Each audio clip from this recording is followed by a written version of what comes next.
going from disabled from your mental illness to thriving in life again, to feeling like I am a fully functioning, passionate, energized human being. Can ketogenic therapy help improve or even put into remission obsessive-compulsive disorder? Well, there's not a lot of research on this, but now there's a published 3-case series, and I'm joined by Dr. Chris Palmer and his research assistant, Aaron MacDonald, to talk about these individuals and the dramatic stories that they shared about their OCD symptoms, debilitating OCD symptoms that resolved with ketogenic therapy. So let's get into the interview. All right, Chris Palmer, Aaron MacDonald, thank you so much for joining me on Metabolic Mind. Thank you for inviting us. Thank you so much. Yeah, it's a pleasure. I'm really excited to talk about this case series that you published about ketogenic interventions, metabolic therapies for OCD, which I think is so important because, at Metabolic Mind, we get a lot of comments about what about OCD? What about OCD? Has it been studied? And I guess it hasn't been studied all that much, but you have one of the first publications talking about it. So I definitely want to get into all those details. But before we get too far ahead of ourselves, I'm sure most people know who you are, Chris, but let's just start with a quick intro. Tell us who you are in case people don't know. So my name is Chris Palmer. I'm a psychiatrist at McLean Hospital, Harvard Medical School. I've been here for almost 30 years. I have been doing work with ketogenic diets for people with severe treatment-resistant mental disorders for really over probably 25 years now. And then wrote a book a couple of years ago called Brain Energy that proposes the metabolic theory of mental illness. Very good. And for anybody who's not familiar with Chris, we have, 2 or 3 or 4 other interviews with you on our website and our YouTube channel. So I encourage people to check those out. But Aaron, first time visitor. So thank you for joining us and tell us about yourself. Absolutely. My name is Aaron. I am a member of the Metabolic and Mental Health program here at McLean. I'm also a member of the Brain Energy team. I recently graduated from Clemson University studying biological sciences. And I'm here with studying with Dr. Palmer at McLean, learning about all of what he's got going on and working with all the research and all of his brain energy shenanigans. Very good. Shenanigans is right. But very helpful and clinically impactful shenanigans. So Chris, you mentioned you treat people with serious mental illness, and there's a lot of talk about bipolar disorder, about schizophrenia, about major depression. There's now research on that, and there's so many, case reports and clinical experience, but there's a lot less about things that don't fit under this serious mental illness. And, that's a term every time I use, I say, look, it doesn't mean that someone's, symptoms and diagnosis isn't serious. That's just the medical definition of it. And OCD is one of those. So I just want to throw it out there to both of you. Why OCD? Why did you decide to write this case series about obsessive compulsive disorder?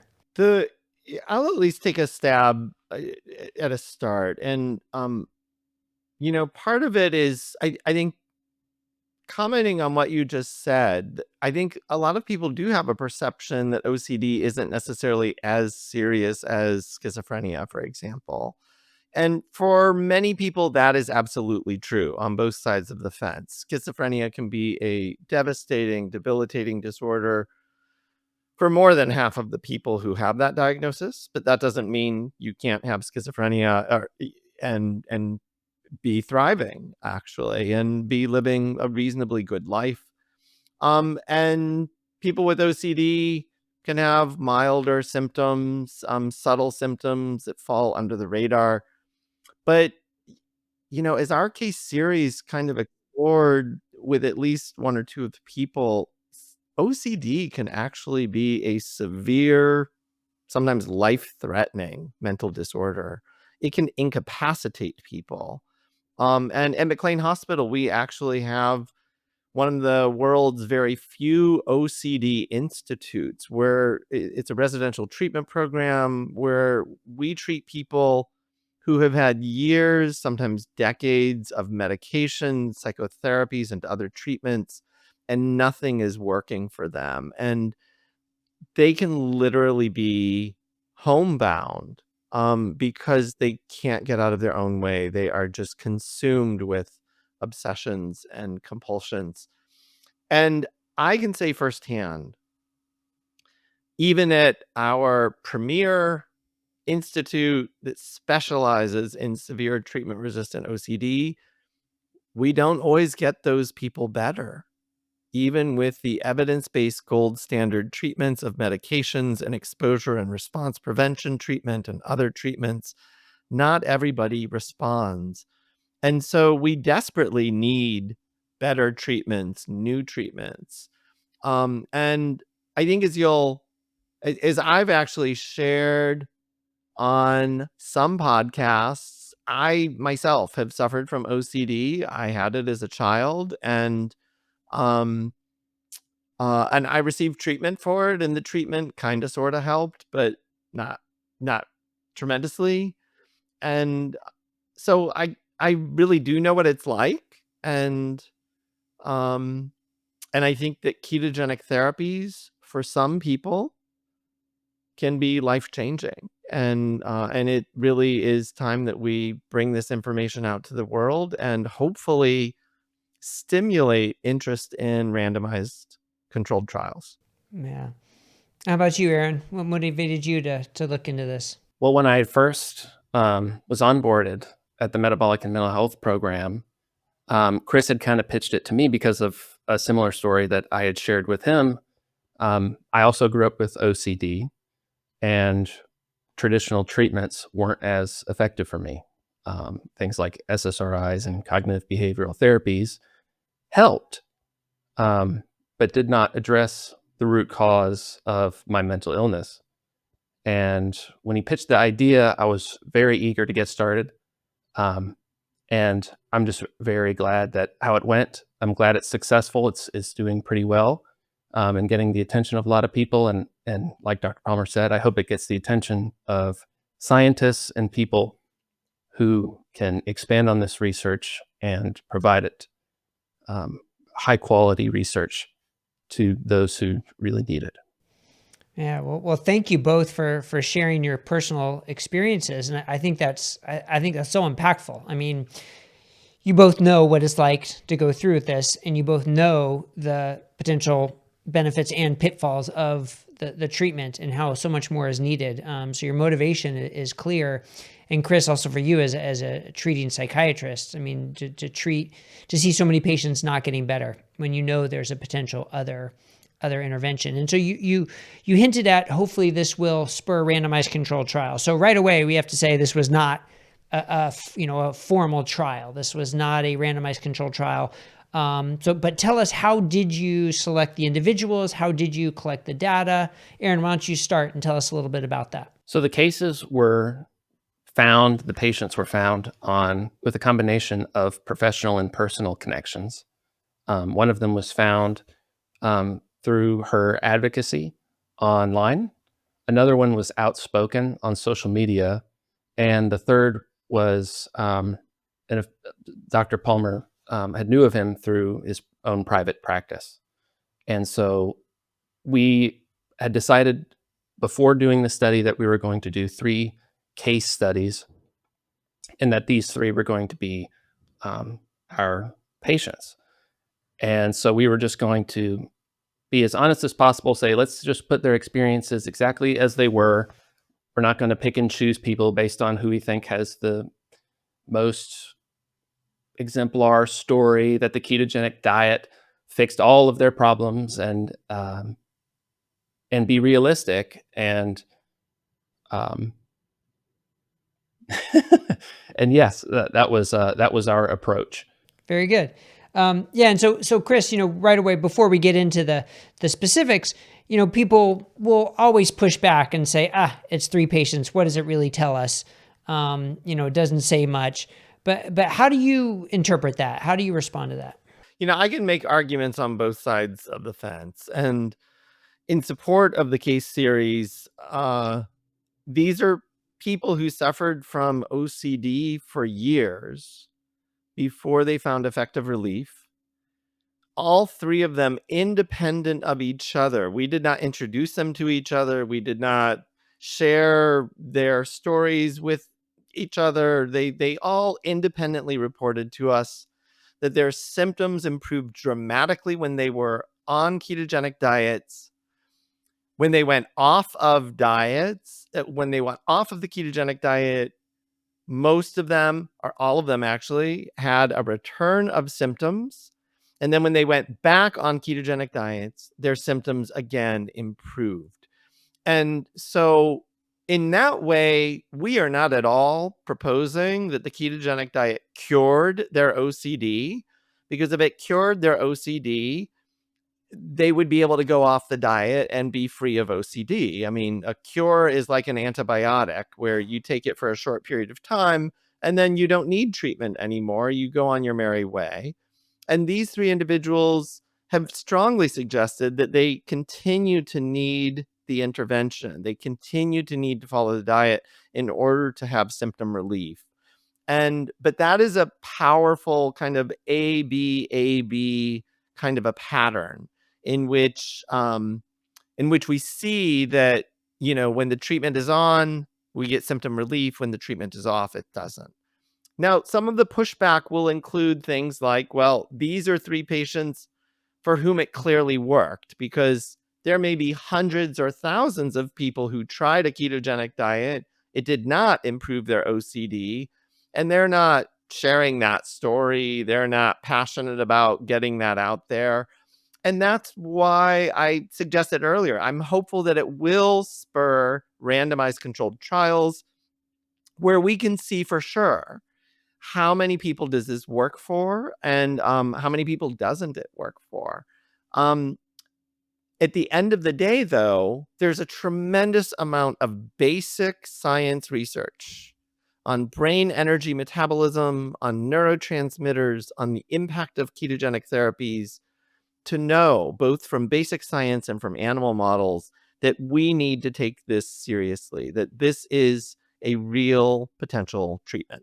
Yeah, I really like how you said that, Chris. That was very well said. And when the research isn't being done, you need to start somewhere to sort of spur the interest of that research. And you hinted at mechanisms, or potential mechanisms, which I want to get to in a minute. But first, Aaron, I want to talk about these individuals. They aren't case series. They're individuals. They're people who are truly suffering. I mean, if you read the stories, I mean, the first patient sounds like symptoms started at age 4. And he had lived with it, or he or she, I'm not sure, lived with it for most of their lives, until, interestingly, reducing grains seemed to help. But it wasn't until that next step of actually being in ketosis that this individual found cessation within 2 weeks. So I'm curious if that struck you, about sort of like, it almost seems like a stepwise approach, that a dietary approach helped, but it wasn't until the person was in ketosis to really have cessation of symptoms. Is that sort of how you saw that too?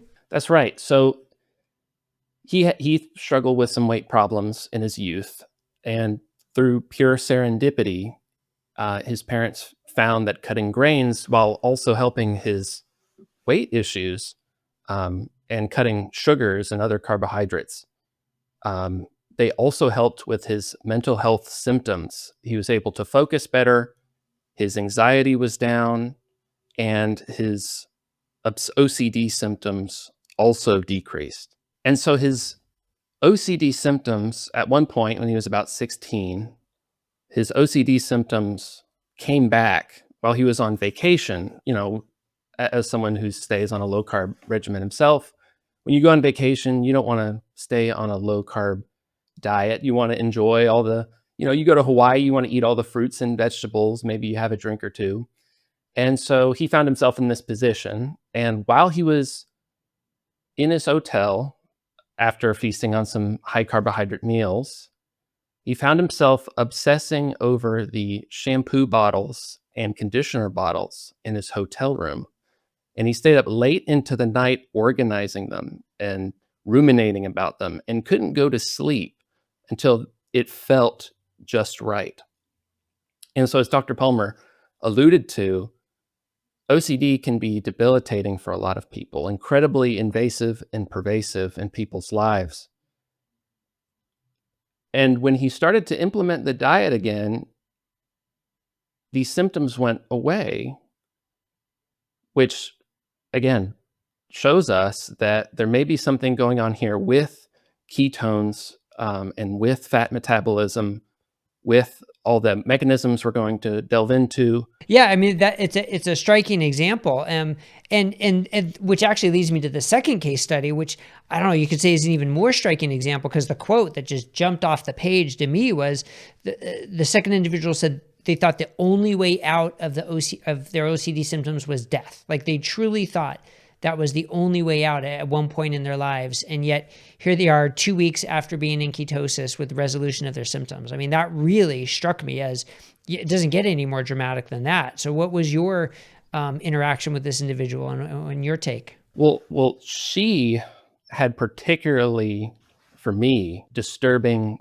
obsessions. Hers were characterized by these violent, intrusive thoughts to harm her family, to harm her roommates in college, and it affected her ability to connect with the community around her, with her loved ones and her support network. And so she wasn't able to enjoy being with family. She wasn't able to enjoy making friends at college, something that is an experience for all of us when we go to college. We meet new friends. We kind of start a new exciting life in a way. And her OCD symptoms tormented her so much that she would walk around in the middle of the night on campus to avoid the people that she cared about out of fear that she would harm them. She disposed of any objects that were at her disposal that could be used to harm her friends and family. And she eventually dropped out of college to take some time to address these symptoms. And after some conventional treatments, some therapies and things, she found some relief and was able to continue college,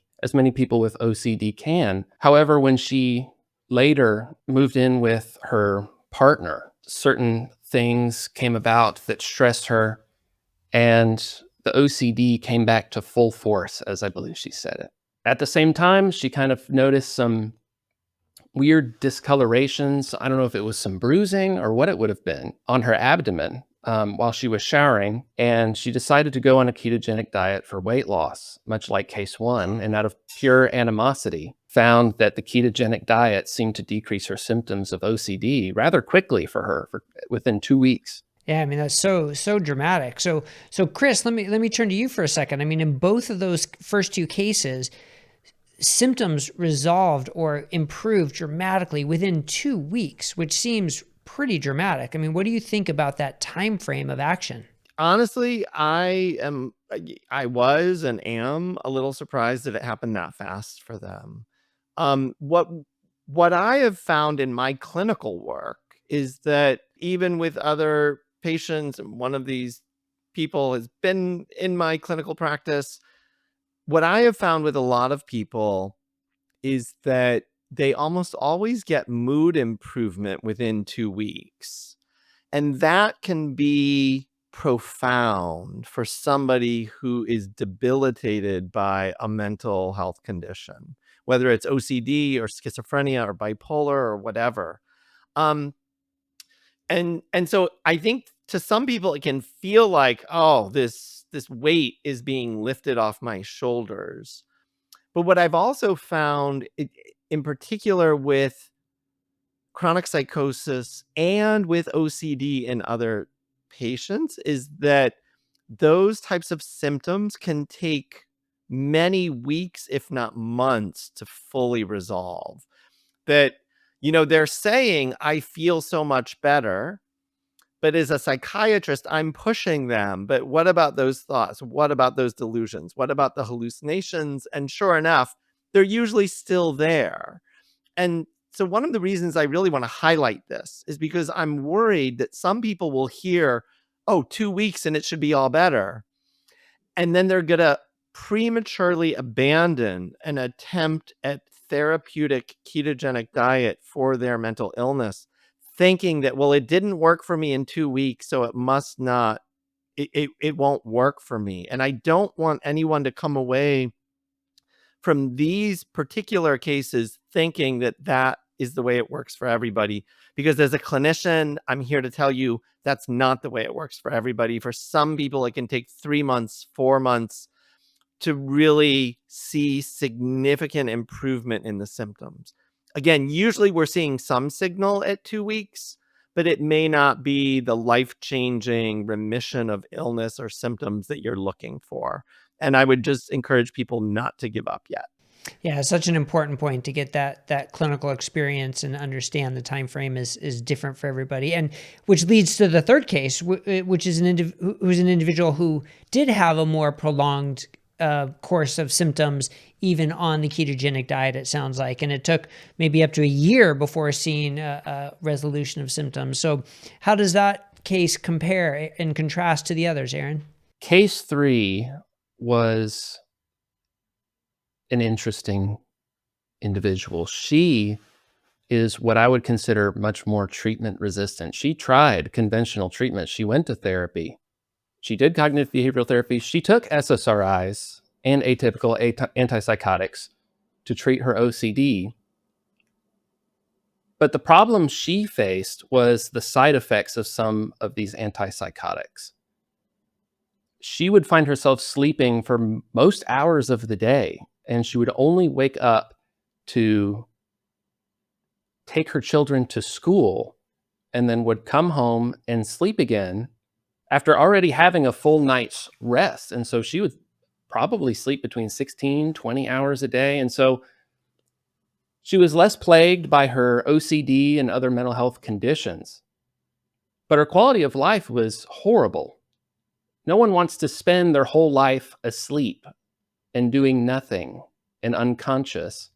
People want to feel alive. They want to have energy. They want to feel passionate about things and enthusiastic about things. The ketogenic diet has side effects that don't include pervasive sleepiness like some atypical antipsychotics. So the ketogenic diet can help people lose weight. It can help mitigate cardiovascular disease risk. The ketogenic diet helps people feel excited about life again. Yeah, so when someone's on a keto diet, and if they're losing weight, if they're having more energy, and if they're able to reduce the side effects of their medications, that alone can just change their whole outlook on life, and that's clearly very dramatic. So Chris, tell us about your experience with people who are. We can use this one case in sort of the broader perspective of people who are experiencing side effects of their medications that are so profound, like Aaron just relayed about this one individual, and then using ketogenic therapies and metabolic therapies. In your experience, how does that help people with those side effects or with the medications? Yeah, I think for some people, it is nothing short of miraculous. And again, this is not across the board. Not everybody's going to get this miracle response. But it's also important that we do share with the world that this can happen and that this is happening for people. And what I've seen is, in particular for people with treatment-resistant mental illness, and for the most part, those are a lot of the people who are trying the ketogenic diet, because if they've tried a pill and it worked beautifully and it came with no side effects, they're just living their happy ever after life. And they're not really usually going out trying a ketogenic diet to see if they can replace their medications. But for the millions and millions of people for whom medications are not fully working and or come with burdensome side effects, when you can do a treatment that not only alleviates your suffering, that not only gives you more energy, that not only helps you feel like your brain is firing on all cylinders for the first time in years or decades, but now you don't have to put up with these burdensome side effects, I think it can be going from disabled from your mental illness to thriving in life again, to feeling like I am a fully functioning, passionate, energized human being. And I can do things. I can do the things that I want to do. I can put my mind to things and get them done. And I just want to point out the first case in our series is a Harvard College student, and who did spectacularly well on SATs and at school, and is doing great at one of the most elite colleges in the world. And it's important to note that because he had a mental health condition, and these usually slow people down. The side effects slow people down. The symptoms slow people down. They reduce self-esteem. They can impair cognition. They can impair motivation. And he is thriving. And I think that, and the others are thriving as well. And I think it's just important to note that. Yeah, I mean, such a powerful example of how people can live with and live beyond these diagnoses that they have. And just as an aside, I mean, we have so much content about managing medications, about tapering, and with the key message being that people should not be doing this on their own. They should be doing it in conjunction with their prescribing physician, because so many different things can happen. But I think it's becoming clear that with metabolic therapies and ketogenic therapies, it can open a door for potential safe tapering and deprescription when with your prescribing physician. I know you feel strongly about that as well, Chris, and I don't mean to go off completely on that tangent, but I just want you to be able to emphasize that point as well. No, I agree, and I appreciate that, and I think it is important that people understand that changing medications can be very challenging and sometimes dangerous, and that they should not try to change their medications, especially going off of them on their own, that they should just do that with the help and supervision of a medical professional who knows how to do that safely. Some medical professionals don't even know how to do that safely. So find somebody who knows what they're doing and do it well so that you can stay out of trouble. Very good. Well, Aaron gave us a very, good detailed analysis of these three individuals and their dramatic changes that they saw. Now, why? Why does this work? So, we've heard explanations about if someone has bipolar disorder or if they have schizophrenia. Chris, the way your book explains it, an altercation in the brain energy and the way that the brain can transform energy, it's disruptive, and that can lead to various symptoms. So how can that lead to symptoms of bipolar disorder or symptoms of OCD? Like, how can one mechanism potentially lead to completely different symptoms? So I think the first thing to say is that metabolism is ridiculously complicated. It's not one mechanism. It's actually hundreds, if not thousands, of enzymes and pathways and other things that can go wrong. But at the end of the day, thinking about it in terms of metabolic terms is actually extraordinarily helpful. Because some therapies enhance metabolism and other therapies can actually impair metabolism. And that is really important to know. And so I would say first, it's not one mechanism, it's many mechanisms. And so one could surmise that somebody might have vitamin B12 deficiency, for example, and that can impair mitochondrial function, brain energy metabolism. And that might result in one constellation of symptoms for one individual. And somebody else might have insulin resistance due to a really poor diet, high in ultra processed foods. And that might result in a different constellation of symptoms that include maybe metabolic health issues like weight or prediabetes, but also mental health conditions like depression, anxiety, or even OCD, or even bipolar or schizophrenia. So why differences in different people? Well, because metabolism is so complex that means there are many different ways that it can go wrong. And depending on which brain regions are impacted, you're going to see different symptoms. Just like somebody can have metabolic syndrome. So somebody can have poor metabolic health. And one of those people might have high blood pressure and prediabetes. And another person may have perfectly normal blood pressure, but have type 2 diabetes out of control. And I could go on with different permutations. And so how does that make sense? Like one person's blood pressure is fine, the other person's not. One person only has prediabetes, the other has severe type 2 diabetes. Is there anything in common with them? Well, yeah, there's a lot in common with them. They have poor metabolic health.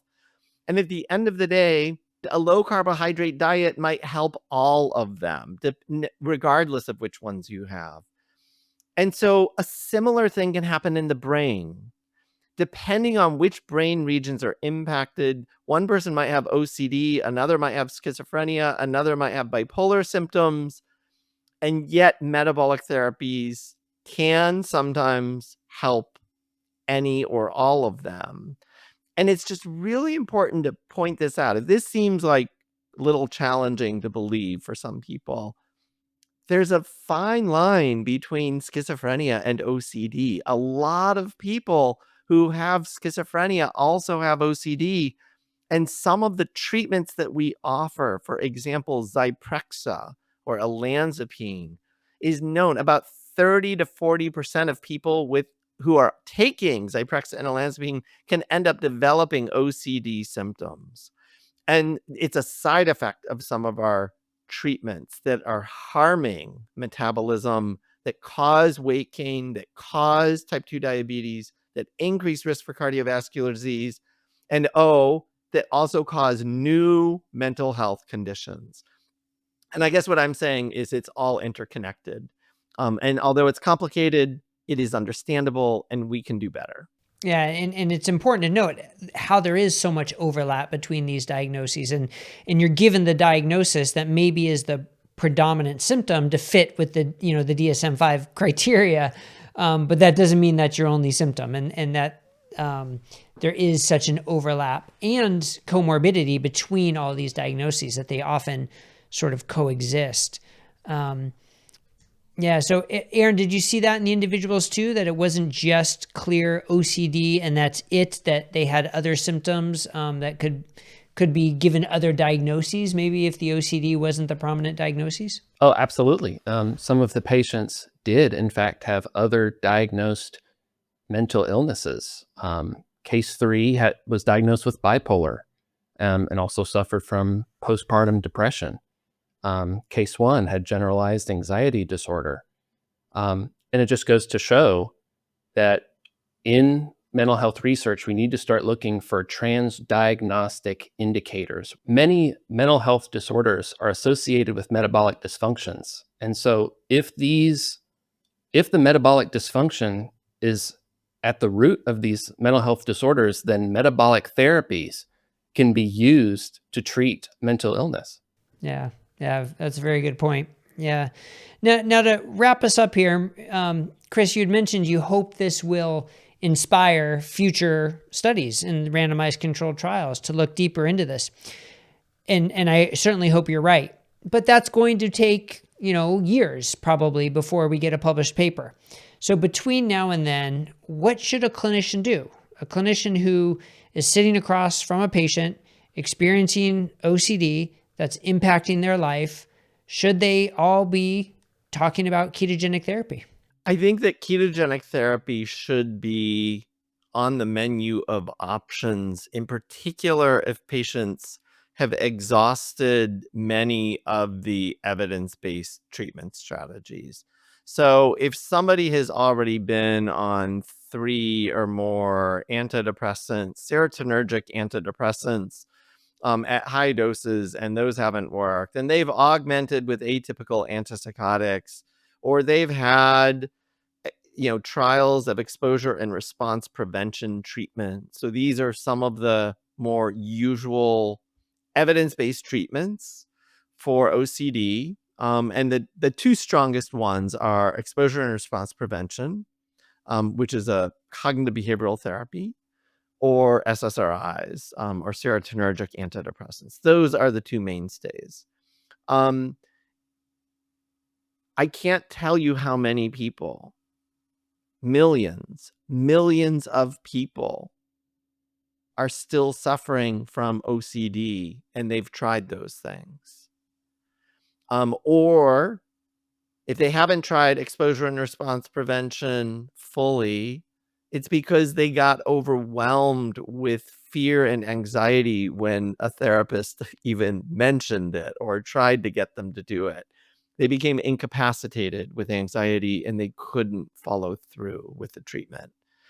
And so I think for those patients, and maybe for patients who just want to avoid medications or want to try something different, it is not unreasonable to at least consider the ketogenic diet. Because again, there are a lot of mechanisms of action that help us understand how and why this would work for OCD.